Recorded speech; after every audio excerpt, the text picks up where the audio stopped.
अस्सलाम वालेकुम बच्चों, उम्मीद है आप सब लोग खैरियत से होंगे। आज हम ये चैप्टर शुरू करने जा रहे हैं। आज इसको हम डिटेल में पढ़ने वाले हैं, एग्जाम के हिसाब से तैयारी करने वाले हैं। चाहे आप ये कभी भी देख रहे हो साल में, चाहे पेपर में आपके पास 10 महीने बचे हों या फिर 10 दिन बचे हुए हैं, हम आपको ऐसे तैयारी कराने वाले हैं कि आपके है ना फेडरल बोर्ड में 90% से ज्यादा मार्क्स आए। हम आपको इंपॉर्टेंट चीजें एग्जाम्स में क्या क्या एग्जामिनर को चाहिए होता है, ये हमारा पहला लेक्चर नहीं है। तो अगर आपको कुछ चीज समझ ना आए, कंफ्यूजन हो, तो वो इसलिए क्योंकि आपने पहला लेक्चर नहीं देखा हुआ। तो भाई पहला वाला लेक्चर देख लो और ऑर्डर में चलो, बगैर शुरू के कॉन्सेप्ट्स को पढ़े हुए ये आपको कंफ्यूजन, ये पहला लेक्चर नहीं है। अगर आपको पहला लेक्चर देखना है और बाकी सारे चैप्टर्स के भी और इन सारे सब्जेक्ट्स के भी, तो भाई आप जाओ हमारे कमेंट सेक्शन में, यहाँ पे डाली हुई है 4 लिंक।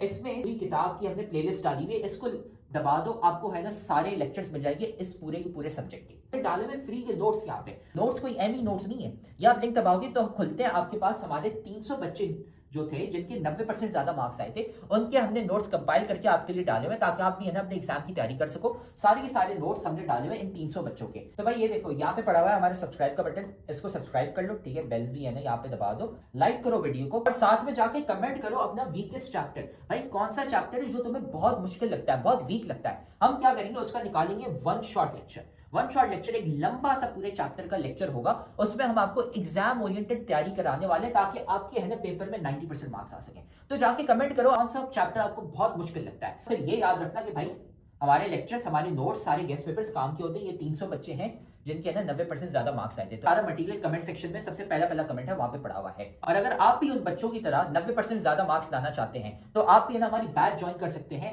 जिसमें हम आपको A to Z सारी तैयारी कराते हैं सारे सब्जेक्ट्स की, है ना। हमारी स्पेशल बैच नंबर 1 है, तो हमें इस व्हाट्सएप नंबर पर मैसेज कर लो। ये सारी चीजें हम आपको देते हैं और एग्जाम के हिसाब से तैयारी कराते हैं। अगर आप भी है ना 90% ज्यादा मार्क्स लाना चाहते हैं, अपने माँ बाप का नाम रोशन करना चाहते हैं। तो अब हम ये लेक्चर शुरू करते हैं। इस टॉपिक को आज डिटेल में हम पढ़ने वाले हैं।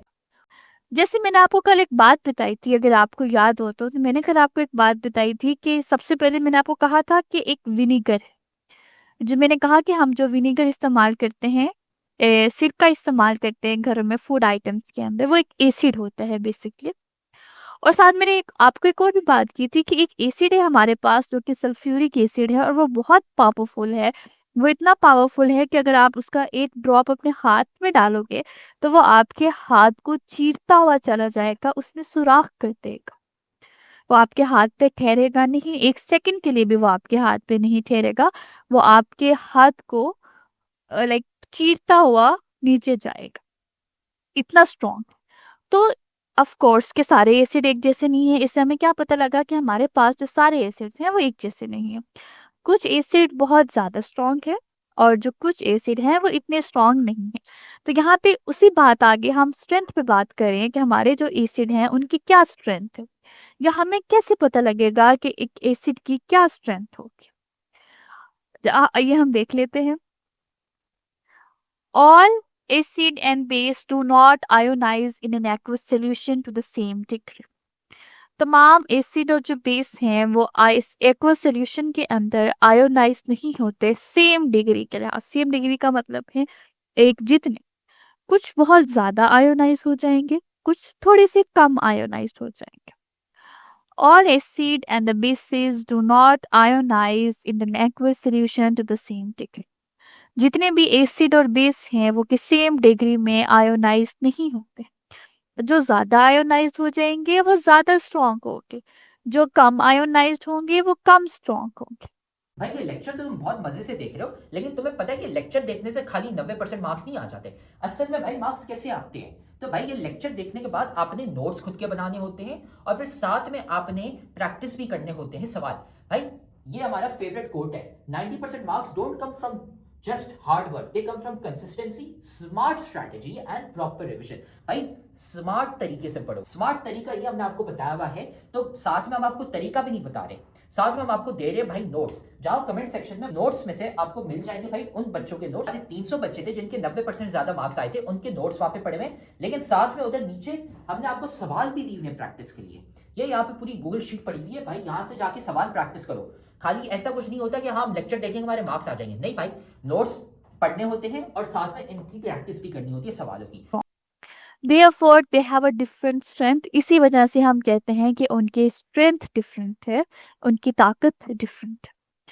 वी हैव अ हम सबसे पहले एसिड और बेस पे बारी बारी बात करेंगे। सबसे पहले हमारे पास एसिड्स हैं। an acid that ionizes completely in an aqueous solution, वो एसिड जो एक्वस सोल्यूशन के अंदर यानी वाटर के अंदर कंप्लीटली आयोनाइज्ड हो जाए, that is called as strong acid, उसे आप स्ट्रॉन्ग एसिड कहोगे। इसमें आपके पास HCl हाइड्रोक्लोरिक एसिड आते हैं, HNO3 जिसे आप नाइट्रिक एसिड बोलते हो, एंड यू हैव H2SO4 जिसे आप सल्फ्यूरिक एसिड बोलते हो। They are strong acid, they ionized 100%, यानी कंप्लीटली आयोनाइज्ड होते हैं वो एक्वस सोल्यूशन के अंदर। All the molecules of the strong acid ionised in water, strong acid के जितने भी मॉलिक्यूल्स होते हैं वो वाटर में आयोनाइज्ड हो जाते हैं। या आपके पास ये तीनों एग्जांपल्स हैं। HCl है तो वाटर के अंदर H पॉजिटिव और Cl नेगेटिव में कन्वर्ट होगा। HNO3 है, नाइट्रिक एसिड है तो वाटर H पॉजिटिव और NO3 में कन्वर्ट होगा। Then we have an H2SO4, वो H पॉजिटिव और SO4 नेगेटिव में कन्वर्ट होगा।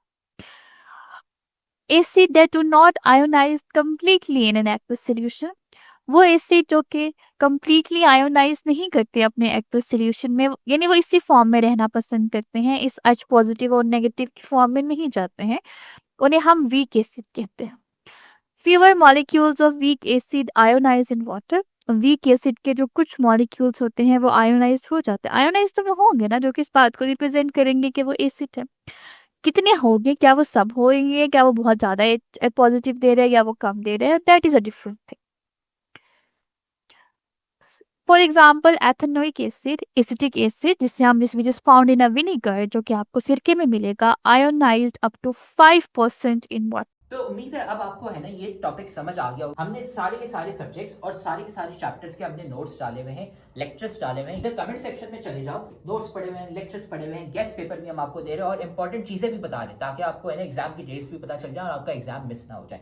सारी चीजें हमने कमेंट सेक्शन में डाली थी, वहां से है ना जाके वसूल कर लो उसको। तो आप देख रहे हो कि हमारी इतने सारे बच्चे हैं जिनके 90% ज्यादा मार्क्स आए। क्यों? सवाल देने के साथ साथ हम सिखाते हैं कि भाई आंसर कैसे लिखते हैं। आंसर लिखने का एक तरीका होता है, वो तरीका हम सिखाते हैं सिर्फ और सिर्फ हमारी बैच वाले बच्चों को, इसलिए हमारे इतने सारे बच्चे हैं जिनके 90% ज्यादा मार्क्स आए हैं। तो अगर आप भी हमारी बैच ज्वाइन करना चाहते हैं ताकि आपके भी 90% से ज्यादा मार्क्स आए, तो हमारी बैच के लिए इस व्हाट्सएप नंबर पे हमें मैसेज कर लो, आपको ये सारी चीजें मिल जाएंगी। हम आपको सिखाएंगे कि भाई आंसर कैसे लिखते हैं। टॉपर बच्चे जो 90% ज्यादा मार्क्स लाते हैं वो आंसर कैसे लिखते हैं ताकि एग्जामिनर मार्क्स काट ही ना सके, ताकि वो एग्जामिनर बोले भाई ये लो फुल मार्क्स। हमें इस व्हाट्सएप नंबर पे मैसेज कर लो और हम आपको ऐड कर लेंगे हमारी बैच में, और फिर आप भी है ना 90% से ज्यादा मार्क्स ला सकते हैं।